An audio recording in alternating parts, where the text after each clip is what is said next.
It's almost like something out of a sci-fi movie. IQ scores across the globe started skyrocketing. And the researcher who first brought attention to this phenomenon was someone named James Robert Flynn. And his work on this rise in IQ came to be called the Flynn Effect, something that reveals incredible insights about human intelligence and how it is truly possible for societies around the world to progress. However, there's a catch. There always is.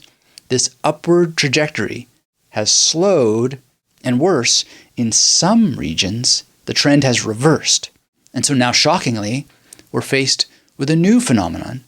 And not surprisingly, people are calling it the reverse Flynn effect. They're fiercely debating both the rise and fall of IQs around the world, and no one really knows the answer to the question, what does the decline in IQ around the world mean for you? In this episode of the Magnetic Memory Method podcast, I'm going to help make sure you escape the downward trend, that your kids escape this downward trend, and we'll explore the scientific research together so that we can understand the causes both up and down and better enable ourselves to do exactly what we need to do so that both you and I are protected and we continue to thrive. This is Dr. Anthony Metivier from magneticmemorymethod.com. Thank you for joining me for another episode. I'm so excited to always be spreading the good news about memory techniques, specifically the magnetic memory method approach to using memory techniques, which puts the power in your hands by combining the ancient art of memory with the best that memory science has revealed about how and why the techniques work so we can even improve and get a better edge. And of course, I've been friends and done a little competition myself with some of the best competitors in the world to learn even more so I can share those upper skills with you and help people who are just beginning race to the top, because I have always believed that we need to stop with the ranks and the levels and the belts and just give you the information as quickly as possible without hiding it behind some sort of path or ladder that you're supposed to climb. Maybe that's helpful for some people, but in the magnetic memory method world, we remove all of the bowing to the guru and we just dive in and we figure out where you are in the mix. So if you want a simple exercise to get started, make sure to go to magneticmemorymethod.com and register for the free course if you haven't gone through it already. And that exercise will start you on the path to just opening the floodgates. And later we'll give a little bit of laser focus step by step once you have the foundational skills and the big picture overview. Doesn't that sound fair? Again, go to magneticmemorymethod.com, get registered, and if you already have the free course and you're ready, scroll down the page to where you find information about the Magnetic Memory Method Masterclass or some of the books in the store, and I'm going to be adding more books soon. And some of those books are going to be for kids, and I'm very, very excited to get to that, and I have some announcements hopefully coming soon. The 5th book in my series I have seen. I'm just waiting for the files for the cover so I can order a print copy and make sure that it's all tickety-boo.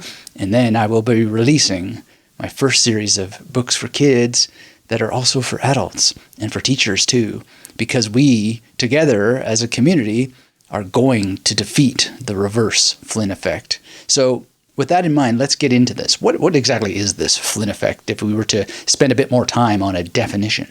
Well, again, James Flynn was the main researcher here, and his observations led him to believe that IQ scores had risen over a very short period of time. So we're on audio. It's hard for me to show you a graph, but if you search up magnetic memory method and the Flynn effect, you will see the graph that I'm referring to here. And it just shows that IQ scores grew by approximately 3 points per decade from 1940 to 2010. Now, I have characterized this as a short period of time, and you might be thinking, hang on a second, 1940 to 2010, that's not a particularly short period of time. Well, yes and no. I mean, when you think of the thousands of years of human evolution, that's just a drop in the bucket, right? So keep that in mind. This actually is a period where the Flynn Effect suggests that many people living in industrialized nations enjoyed higher IQ than their parents. So it's a short period of time, but it's crystallized and it's granular. And what it helped Flynn argue, whether he's right or wrong is a different topic, but what he argued was that genetics could not have been the cause of IQ scores rising over these generations. He thought that it mostly reflected environmental pressures and factors related to the measurement of IQ. Now, there's a meta-analysis that I've linked you to on the written version of this podcast that shows how other researchers actually did believe genetics played a role. And there was one researcher who argued that more randomness in people from around the world mating with each other was the cause of higher IQs. But this thesis was ultimately rejected. And at the end of the day, what Flynn observed is that not all areas of intelligence improved equally. So we can get the incorrect picture in our mind that, oh, well, IQ means all intelligence goes up. No, it's not that case. The most dramatic improvements were seen in what's called fluid intelligence, which is often confused with crystal intelligence or crystallized intelligence. So without going down the rabbit hole of the difference between fluid and crystal intelligence, partly because I've already done a podcast on that material, let's just look at fluid intelligence at a glance. Fluid intelligence specifically has to do with reasoning. It's something that's not fixed. It's influenceable, and it's enhanceable. And so that means that your ability to think logically, to solve novel problems, to adapt to new situations without relying on prior knowledge is better.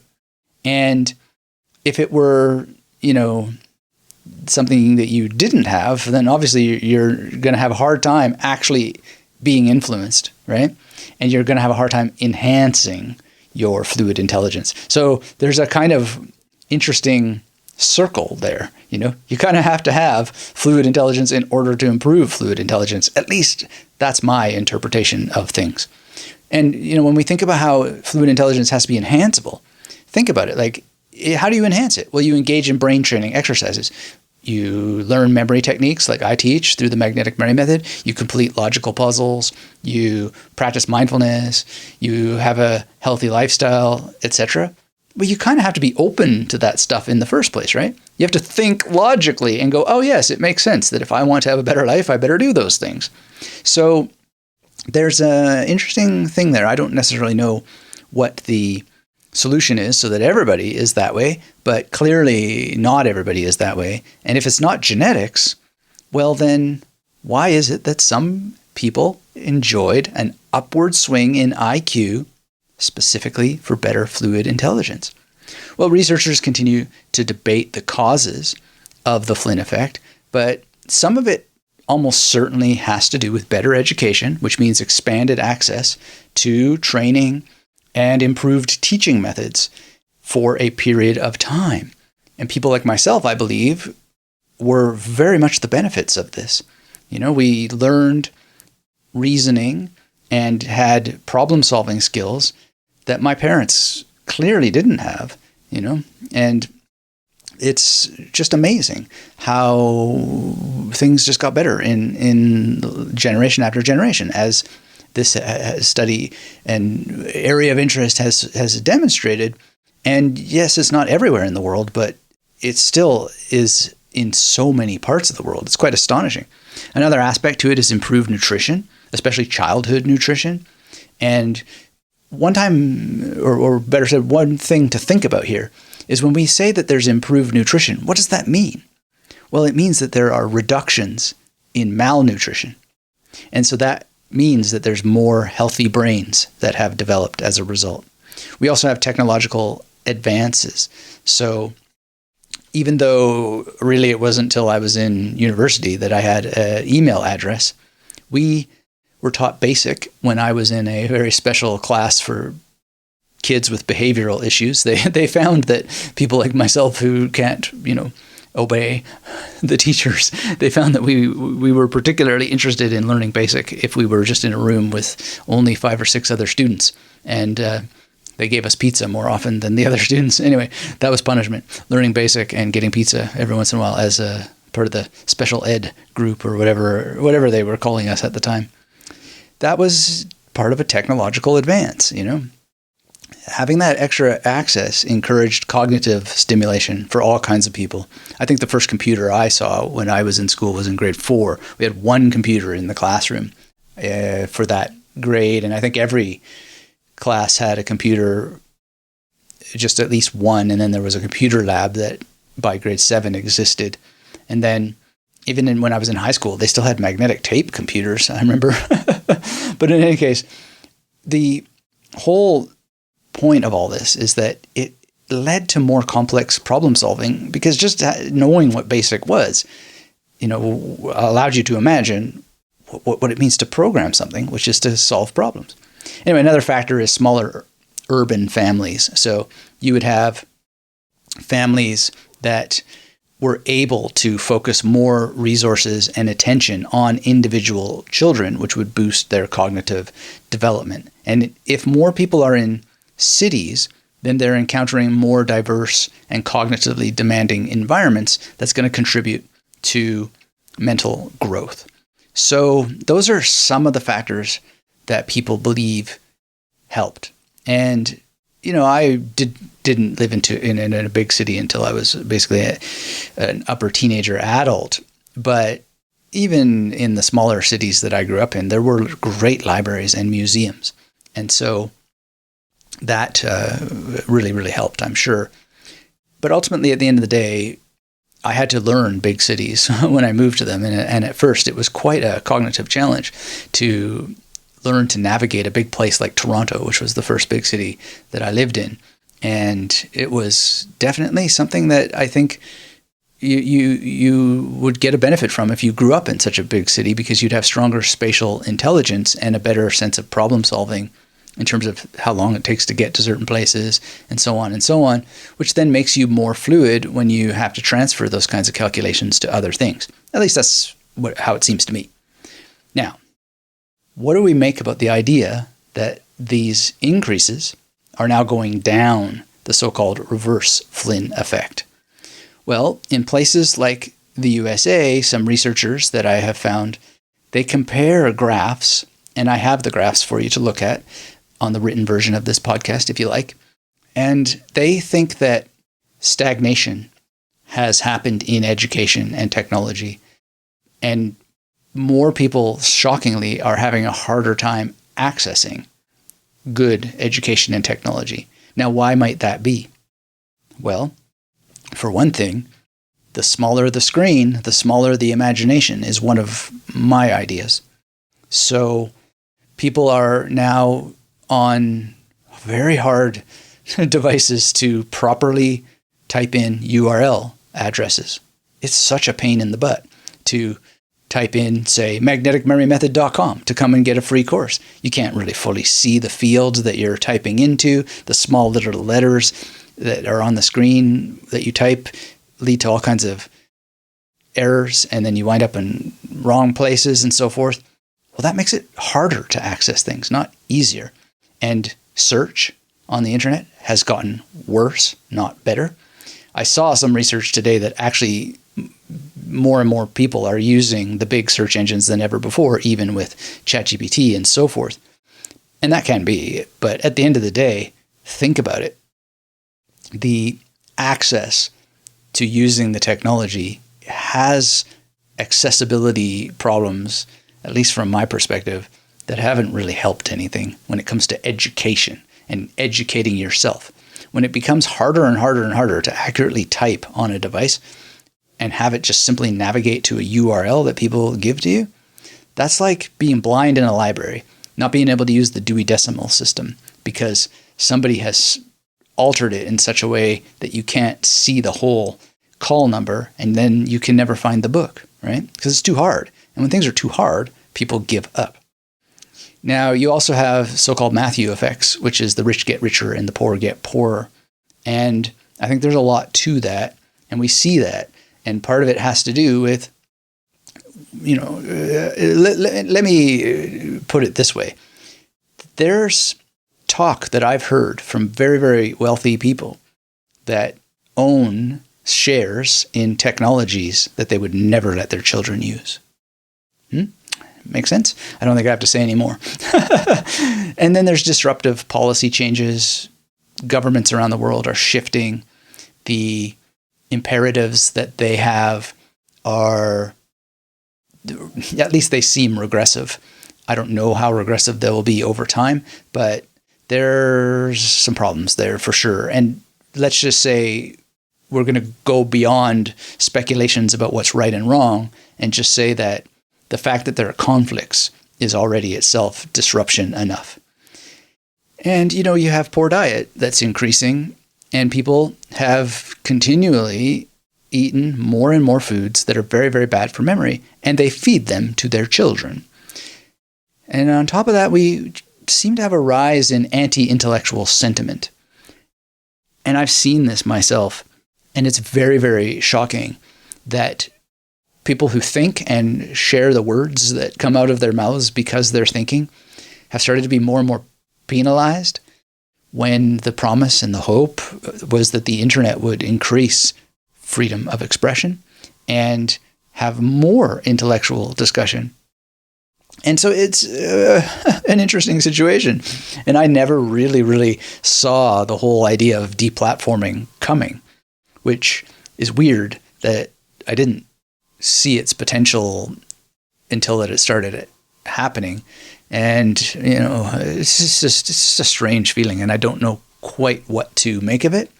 But I would say that it's evidence that IQ is going down.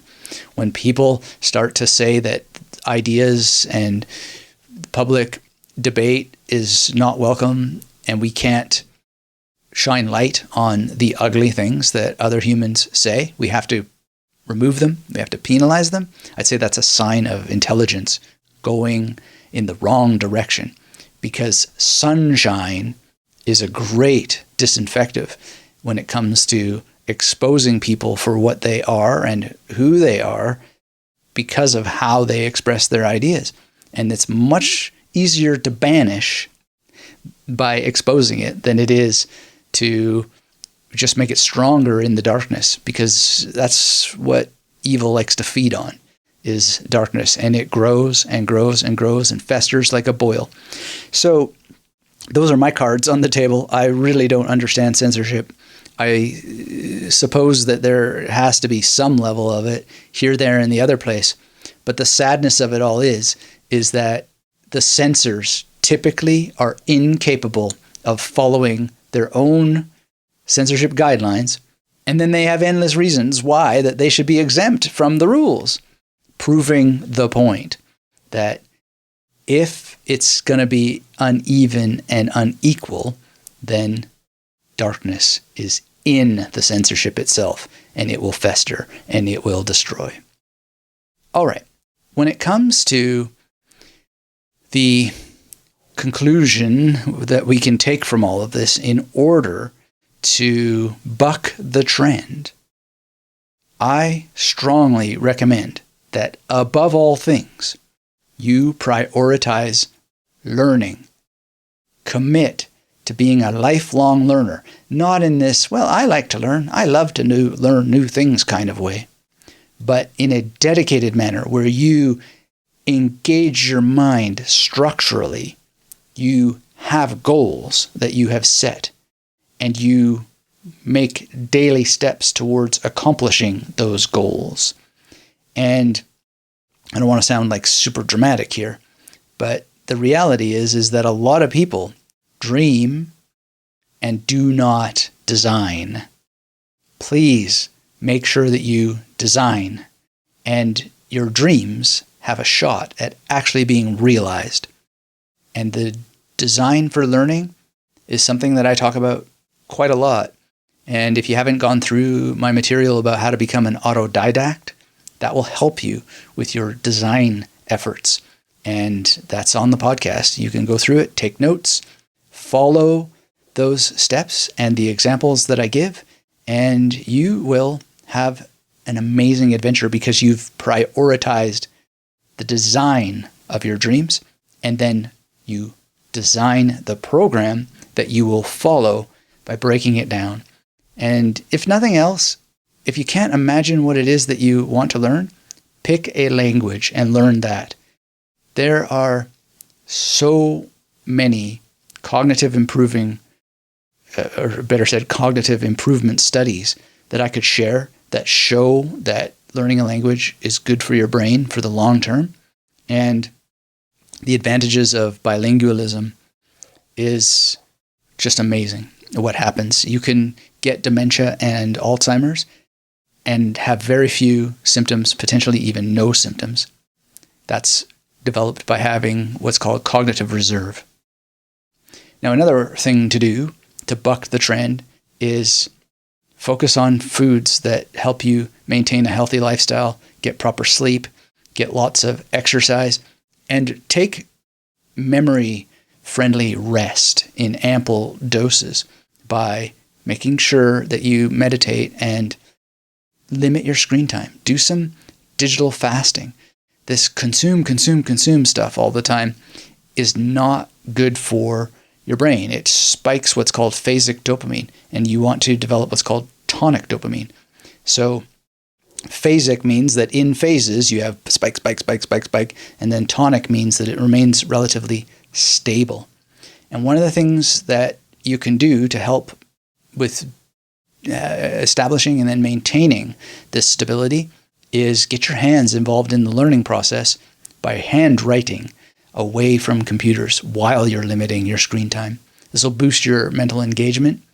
And if you use things like the magnetic memory method, you can memorize information and then recall it and write it down. I do this all the time. I've memorized so many things, and it is such good practice to just write it out from memory.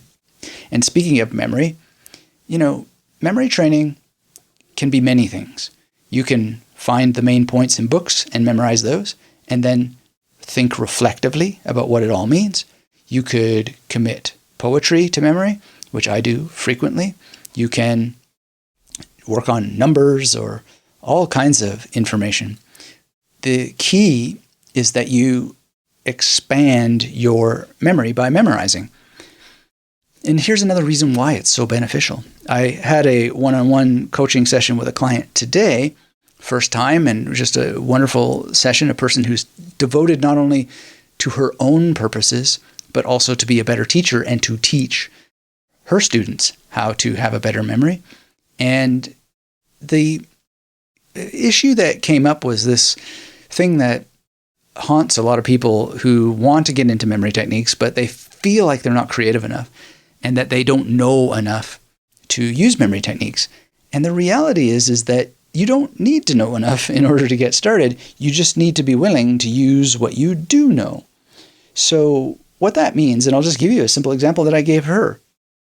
I started where I was when I learned memory techniques. And I created some exercises for myself, which you can go through now by going to magneticmemorymethod.com and signing up for the free course. And I just simply filled out the forms, so to speak. And then, because I didn't have that many mnemonics to draw upon, I just made it a habit to memorize the names of authors and actors and musicians and on and on. And sometimes I have pictures of them, sometimes I don't. Typically, I do have pictures of them. But I got those pictures and their names whenever possible to have a visual reference, but when not a problem. And I memorized their names. And so because I was willing to start where I was, I had more and more mental tools to work with. And the example I gave her was the author Ronald Malfi. I don't know if Ronald Malfi would be an author you're interested in, but when I picked up one of his books and I read the first paragraph, I was like, man, this guy can write. And I wound up reading a couple of his books. And I didn't naturally remember this name, Ronald Malfi, which is kind of weird because one of my favorite plays, I think is John Webster, wrote The Duchess of Malfi. But in any case, I still couldn't remember his name without using memory techniques because, a lot of people think that I have better memory because I use these techniques. No, I have bad memory. That's why I use these techniques. And I remember the stuff that I remember that you may see me demonstrating from time to time if you watch my YouTube channel or see my TEDx Talk or whatever. I can do this and I get better at it over time as well. But I don't use it because I have a good memory. I use it because I have a bad memory, right? And so to me, it's always mysterious. I remember thinking about Ronald Melfi, and I was like, why can't I remember this author's name? And then I thought, well, I just have to use the techniques. Anyway, so I thought of Ronald McDonald, and I thought about the Duchess of Malfi, and then it came together, and I remembered his name. But it's just so weird to me that I wouldn't immediately make the connection. But that's the way it is. And it's never going away, I don't think. If I don't use the techniques, I don't get the result. So anyway, I told her that, and I said, Ronald McDonald now becomes Ronald Malfi. And I actually better look at my shelf, make sure that I do remember his name correctly if I can find one of his books. Yeah, there it is, Ronald Malfi. So I now have more than one R, and I have Ricky Gervais, and I have Ricky Martin for that matter. I have my friend Ricky from elementary school, and I have another friend, Rick, from high school that I was in a band with, and so on and so on. But the point that I'm trying to make is that as you go about life memorizing, using what's already in your memory, because I used my friends Ricky and Rick from elementary school and from high school all the time until that I had more. And I used Ronald McDonald. Just about everybody my age anyway has Ronald McDonald. And I used them until I had more. And now I have lots and lots of R's to draw upon. And I will have more in the future because I continue to use the art of memory, specifically the version called the magnetic memory method. I want you to understand, the intelligence is not fixed. We know this from many, many studies. Humans have a capacity for growth. They can adapt, but we know that constant growth is not guaranteed. Far from it. You need to take proactive steps, and you will be able to contribute to the next chapter of human development, like my client this morning showed herself willing to do. And I complimented her highly on that, because there are many people for whom their job is just a job instead of a mission. And she told me that she finds me inspiring because what I do is not just something that I do. It is a mission, and it is a war against the decline in human intelligence. So if you're ready to prioritize lifelong learning, you will become a guardian of wisdom yourself, and you will engage the world around you in a way that gives it a great gift. And the potential of your mind, it will grow with small steps or big steps. Take a spoon or a bucket, the ocean is there. And I encourage you to take the bucket.